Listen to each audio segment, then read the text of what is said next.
قال كابتن النادي جمال. الاهلي فريق كبير، معناتها ما يستحقش مساعده الحكم. اليوم الحكم كان سيء، افسد المباراه، ما شاهدناش مباراه 90 دقيقه، يعني ما شاهدناش 3 تمريرات 4 تمريرات. في بعض الفترات الاهلي سيطر، سجل الهدف الثاني، رجع الترجي في المباراه. لكن اعتقد ان اليوم بصراحه مش ممكن نحكيو على مباراه، لان اليوم الحكم ذبح الترجي، ذبحها من الوليد بصراحه، قتل الترجي.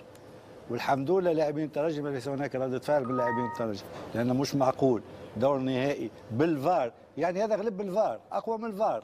أول مرة نشاهد حكم أقوى من الفار، والله غريبة، أقوى من الفار في الهدف، في ضربة الجزاء الأولى معناتها دقيقة ونص خذها هو الفار، يعني مش معترف بالفار الحكم هذا. بصراحة شنو الكورة، شنو باش نحكي على الكورة؟ فنيا مستوى اقل من المتواضع.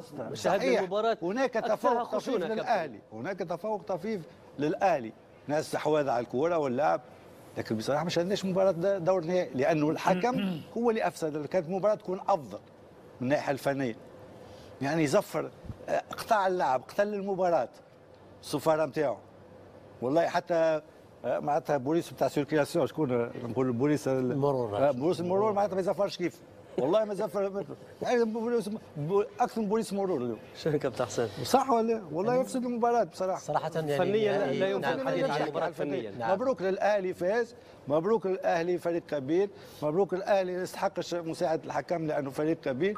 لكن بصراحه الدور النهائي مش معقول الحكم هذا اليوم واضح ما ثماش نيه. صحيح، النيه نتاعو واضحه. صحيح، ومن المفروض ان الفار جاء لمساعده التحكيم. حسين، هو انا الحكم ده انا اعرفه كويس، حكم انا شايفه اقل من المباراه تماما، مش الحكم اللي حكم نهائي افريقيا، انما تعامله تحس ان هو فرحان بموضوع الفار، فرحان انه يروح يشوف الشاشه، ما بيركزش في الاخطاء بشكل جيد.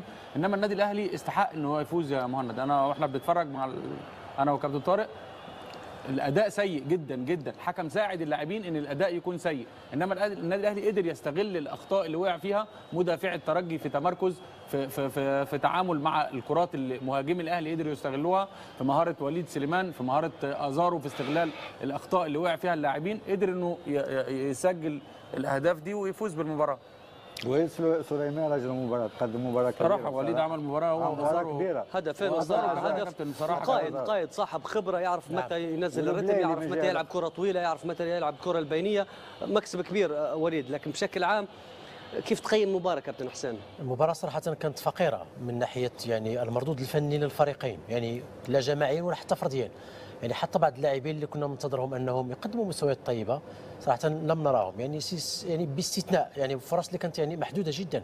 يعني يمكن في الشوط الاول تسديدات الشعلالي على القائم، يمكن ضربه خطا او ضربتين خطا لوليد سليمان، الاولى الثانيه اللي في القائم، والاولى اللي يعني اللي صراحه تفنن فيها بن شريفيه باش يطلعها من داخل المرمى. يعني باستثناء يمكن 3-4 فرص، او ربما الهدف الثاني الاهلي هدف جميل جدا وملعوب ومن صناعات يعني وليد سليمان، يعني لانه التوغل ديالو في اليسار، الكنترول يعني، والتمريره كانت يعني حاسمه. حتى ربما وصول عمرو السوليه يعني في توقيت يعني جيد خلى انه المدافعين يعني التونسيين انهم يخطئوا يعني في التصدي للكره، يعني باستثناء 4-5 محاولات. اظن انه اجمالا المستوى لم يكن يعني في متطلع يعني الجماهير العربيه ولا نهائي بطوله دوري ابطال افريقيا. نعم. ولا بقيمه الفريقين. نعم. لان ما يعرف على الاهلي وما يعرف على الترجي في نعم. مصر وفي تونس الكره الحلوه كابتن وائل، الكره الجميله. واضافه انا او ختاما انه الحكم اخطا في كثير من الحالات، ربما افسد قليلا يعني هذا النهائي الاول. افسد قليلا، افسد المباراه. انا متعاطف معه شي شويه لانه هذه مباراه نهائيه طارق، احنا متفقين على انه افسد افسد قليلا. انا شفنا مباراه بصراحه ما شفناش طبعا يعني ضربه جزاء لم تكن واضحه. انا قلت ان ضربه الجزاء الاولى يعني غير واضحه ويعني صعبه ان تحتسب، وصراحه يكون في عون يعني مشجعي الفريق الترجي. هناك اخطاء من الترجي، لكن هناك الترجي يعني ما لعبش. نعم. لان المشكله اليوم وسط الميدان ما قامش بدوره الترجي في وسط الميدان.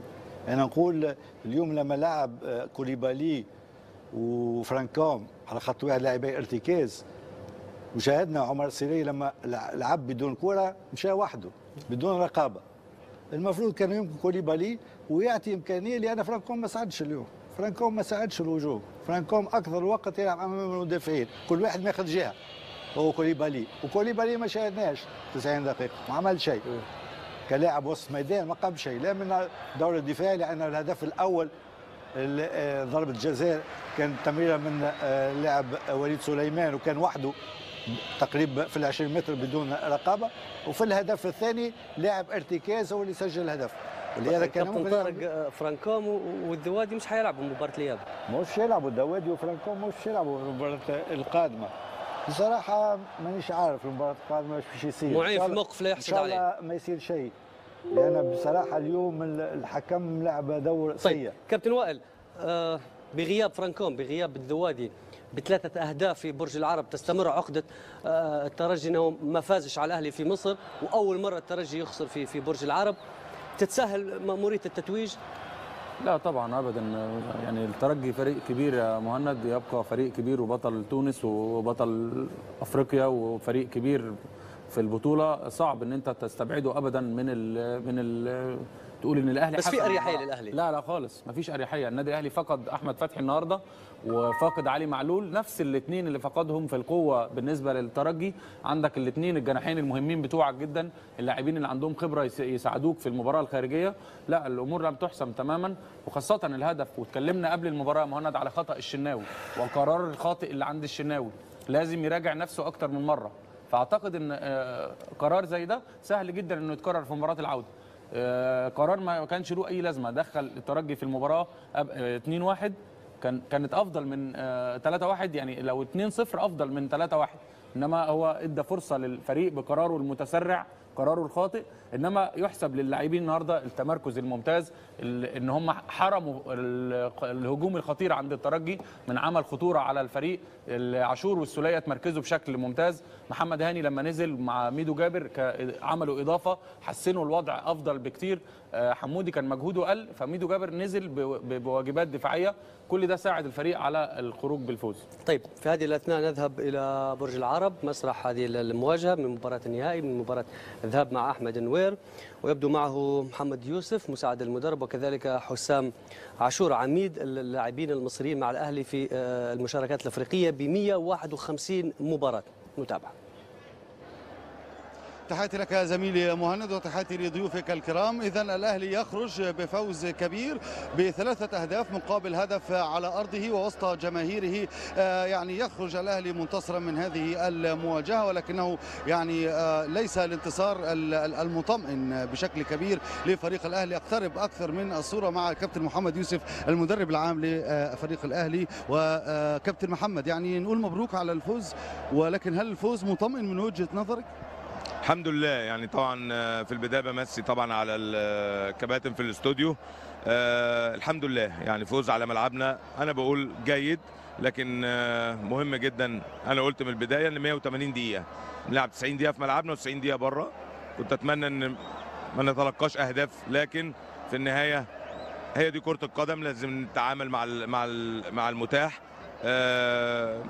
مفيش حاجه مضمونه. يعني انا بقول فوز في ملعبنا، فوز جيد، لكن مهم جدا ان احنا نركز جدا. الاسبوع ده عندنا شغل كبير جدا، عندنا استشفاء ومعالجه اخطاء. سيغادر الفريق الى تونس باذن الله، عشان ان شاء الله يوم الجمعه الجايه نبقى في حاله ممتازه، حاله ممتازه. في 90 دقيقه هناك مش هتبقى سهله خالص، مش هتبقى سهله. الاصابات، نطمن الجماهير على احمد فتحي والاصابه. احمد فتحي يعني شعر بالام في العضله الاماميه وطلب التغيير طبعا عشان ممكن الاصابه ما تزيدش. عندنا مباراه ثانيه مهمه، لكن انا برضو في نفس الوقت بحيي محمد هاني، ادى الدور بتاع زميله طبعا، وده الوحيد. بس لكن حاجات بتاعت وليد سليمان او كده كلها كدمات وحاجات عاديه. حمودي برضو كدمه عاديه ان شاء الله. خلال فتحي وهشام محمد جاهزين للمباراه النهائيه باذن الله. ان شاء الله ان شاء الله. لكن انا بس عايز اكد ان مفيش اطمئنان خالص، مش عايزين نعيش الفرحه، لان لسه احنا مفيش حاجه. احنا مجرد ان احنا لعبنا شوط اول ولسه في شوط ثاني، فمهم جدا ان احنا نبقى مركزين. وده دور الاعلام كمان، ان لازم نبقى محترفين لقدر كبير جدا. 3-1 نتيجه جيده ما هياش ممتازه، لسه المباراه فيها شغل، و90 دقيقه اللي هناك انا بقول مهمين جدا جدا جدا. شكرا جزيلا حبيبي، شكرا. ومعي الان كابتن حسام عاشور قائد فريق الاهلي. كابتن حسام، الف مبروك على الفوز. الحمد لله، مبروك للعيبه الرجاله دي ومبروك للجمهور اللي احنا الحمد لله روحناه مبسوط، ومبروك للاداره. لسه انا زي ما قلت لك يا احمد، احنا لسه ما عملناش حاجه، ما خدناش البطوله الماتش، لسه في ماتش هناك في تونس. نحاول احنا عندنا اسبوع، نحاول احنا نركز ان شاء الله.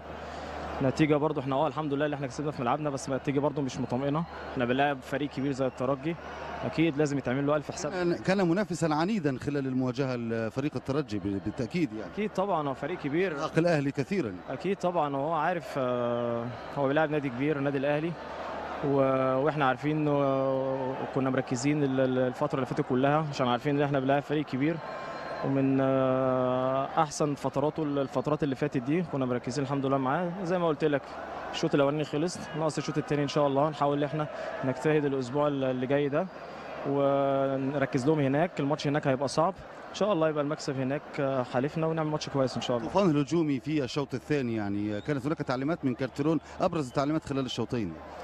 ما فيش، كان اهم حاجه اللي احنا ما يجيش فينا جون، بس يلا ده قدرنا. زي ما قلت لك بنلاعب فريق كبير.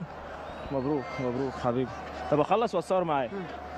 بنلاعب فريق كبير زي فريق الترجي، كنا مركزين احنا ما يجيش فينا جون، بالراحه بالراحه ما يجيش فينا جون، بس يلا قدر الله ما شاء فعل. هنحاول زي ما قلت لك اللي احنا نركز. الماتش هناك هيبقى صعب، بس ان شاء الله اللعيبه دي رجاله، وتحاول ان احنا نجيب زي ما بيقولوا الاميره من هناك ان شاء الله. شكرا جزيلا كابتن حسام، الف مبروك. ربنا يخليك، شكرا. إذا زميلي مهند، كانت هذه إطلالة مع لاعبي الأهلي والجهاز الفني بعد المباراة، ونحاول الآن يعني طبعا بالتأكيد الفريق مهزوم فريق الترجي، ولكن نحاول أن يعني نجري لقاءات معه. تابعونا يعني خلال الدقائق القادمة بإذن الله. شكرا لك أحمد دنوير، والشكر موصول بطبيعة الحال الكابتن محمد يوسف وكذلك الكابتن حسام عاشور. ما زالت تغطية قنوات بين سبورتس مشاهدينا الكرام لنهائي دوري أبطال أفريقيا مستمرة. الآن سننتقل إلى استوديو آخر إلى زمير محمد كيدان وبرنامج ألو بإن للوقوف عند تفاعل الجماهير مع هذا النهائي. محمد. طبعا مهند، التفاعل مستمر عبر وسائل التواصل الاجتماعي حول الكثير من الجدل الذي رافق هذه المواجهة.